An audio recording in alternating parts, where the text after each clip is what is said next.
What's up, everybody? Welcome to the show. I'm Gary Alexander. This is Mike Whitehead. Mike, what is going on? Not much, man. Just waiting for the third affliction fight come around. Going to be getting ready for that. Happy to be a part of their third show. Other than that, just helping guys out. I just got done helping Vanderlei out, and that was a bad ending to that training camp. But he did good, man. He's such a athlete. I mean, things that I would teach him one day, I'd come back the next day, he'd be doing it better than what I taught him. So it's great working with guys like that. So. And he's a great guy too, right? Oh, absolutely. He's one of the best guys in the business, I think. I mean, whenever I first got to start to meet him and get to know him a little bit, he was really nice. I was like, oh, he's just a nice guy, whatever. But this guy, he's genuine. He's a real good dude. Oh yeah, absolutely. He's a good guy to work with, man. He definitely he gives that aura to the very intimidating at the start, but once you get to know him and you start joking around with him, you understand that he's just like everybody else. So yeah, he's a cool guy. Let's talk a little bit about that fight. I know you have a couple of opinions on the night in general. I was at the fight. Tell me a little bit about what you thought of the fight and the end of the fight. Man, I was not happy about how Quentin seen the dude go out, and I know that they have bad blood, but there's a line that needs to be drawn. If you got a guy out, you just smashed him with a left hook that, put him out for a long time, and then you jump on him and smash him a couple more times. I understand they have bad blood between each other, but there's a line that gets drawn there as far as sportsmanship. Yeah, okay, you got him knocked out, great. You're done. The fight's over. Why jump on him and crush him a couple more times? Just for good measure. Why is that necessary? He still did a good job. He was catching him. Quentin was just doing a real good job of covering and then coming out of the rabbit hole, so to speak, and firing, and that's what caught him. He came and Vanderlei was letting his hands go like he normally does, and just caught a left hook and put him out. So right. Let's move on a little bit. Well, first of all, let's touch on this just a little more. Was that something we blame on would be blamed on Quentin, or something that should have been blamed on the referee at that point? As a fighter, you sparred enough times and you've been in enough, especially Quentin. He's been in enough fights where he's crushed dudes and put them out. You know when you got a guy out. You know when something connects and you can see him on the way down and you can see that he's out. Right. I put the responsibility on Quentin. He's a professional athlete. He's been in the sport long enough to know when he catches somebody and know when he puts somebody out. And he knew that he had Vanderlei out like that, and he still went and crushed him 3 more times, which is unnecessary. That's what really hurts guys. It was obviously Quentin's night. Don't take nothing from him, but I just a little unhappy with the way that he did that. Sure. Let's talk a little bit about the Forrest stoppage. Do you think that was a late stoppage? Dana White has had quite an opinion on that. Yeah, I still haven't talked to Forrest about it. He said after the fight that he wasn't tapping, but I don't think I did talk to Forrest enough to where he had told me that he was somewhat out when he went down. And I could tell by the type of guard that he was playing that he wasn't himself. Because trying to hold Forrest down is like trying to hold a wet eel down. If he wants to be back up on his feet, he's gonna get up.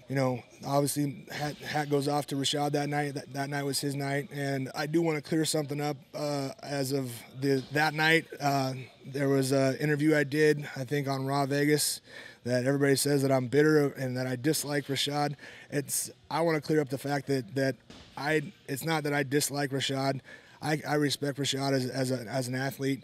I just don't like the way he carries himself and all the shenanigans he pulls in the ring. The taunting and just not even the taunting. It's unnecessary stuff like kissing his glove and then touching his dick. I just don't understand why that's necessary. It's like. I was on the show with Rashad, and that he says that's him having fun. Have fun after the fight. Don't do that stuff to where little kids watching our sport thinks that's cool and that's right. As he is the champion, he should carry himself, under a different light. Sure. He's the head of a sport that is still very much trying to gain some momentum and respect. And there's still people out there that think that we're a bunch of, like, you know, hooligans and stuff. And so for him to carry himself like that, that's just proving those people right. You know, it's like, you know, if somebody was to flip through the channel and be flipping through the channel right whenever he was doing that, that would just reassure them of, yeah, that's you know, a bunch of you know, meatheads just going in there and punching each other until, you know. But I wonder if UFC, when that fight finally airs on Spike, I wonder if that little section will be cut out. That's interesting to me. What do you think? I don't think so. I hope that they do, but I don't think so. I mean, you know, the UFC's got to understand that too, and understand that's bad TV and that's a bad rap for the sport. You know, for him to do that kind of stuff. But once again, I'm gonna reiterate, I don't have anything personal against Rashad. I don't still dislike him. I shook his hand the day of the fight, the day before the fight.